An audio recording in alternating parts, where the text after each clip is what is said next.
Sexually Abused Children's Relief Endeavor, SACRED, is a nonprofit organization which provides immediate financial assistance to families in need due to the reporting of child sexual abuse. The origins of SACRED are rooted in a real-life story which impacted the family of SACRED's founders, John and Carol DeToma. It is their desire, and the desire of their granddaughter, to share this story with you. This is Sarah's story.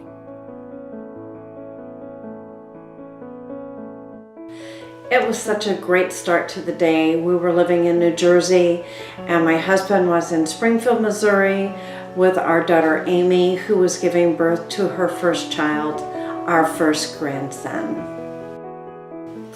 When I received a call from our other daughter, Allison, who lived in Leavenworth, Kansas, I could hear in her voice something was wrong. Something was seriously, seriously wrong. Hello?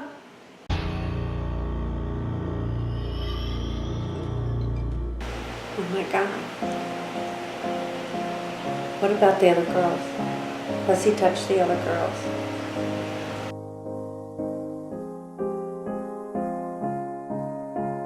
It took me some time to get her to open up to tell me what was really going on. She just kept telling me, I don't want to take away from the birth of my first nephew.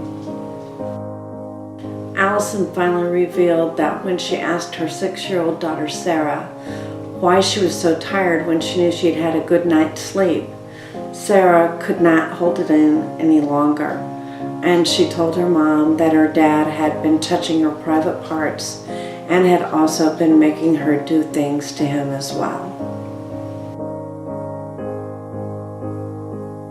Allison confronted her husband, who was a delivery driver, and it resulted in a huge argument. She and Sarah went with him into his truck as he started his delivery route.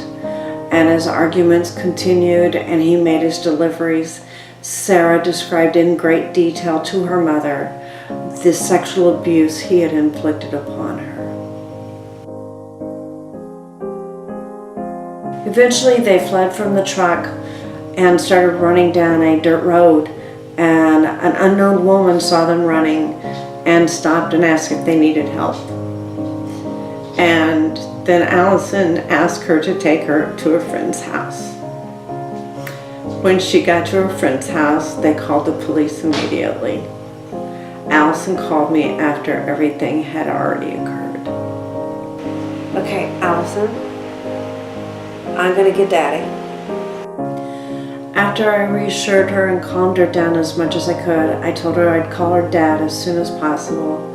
And miraculously, he was in Springfield, Missouri, only 2 to 3 hours away, and that he would be coming to be with her as soon as possible.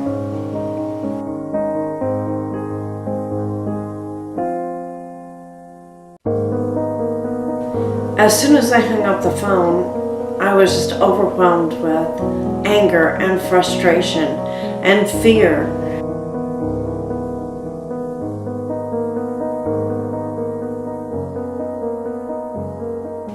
I couldn't believe that I wasn't there to prevent it, to stop it, to do something. And I remember screaming and yelling and actually hearing sounds coming out of my body that sounded like an animal, not like a human being, from the rage of what had happened. Once I got control of myself, I called my husband at the hospital in Springfield, Missouri. I asked him to leave our daughter Amy's room, and then I told him the horrific news.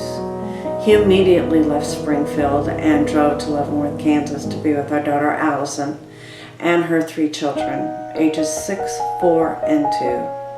And unbeknownst to us at that time, she was also pregnant.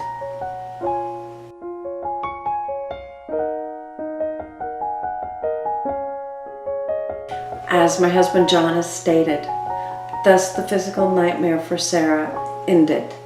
But another nightmare began for our daughter Allison and all of our other granddaughters.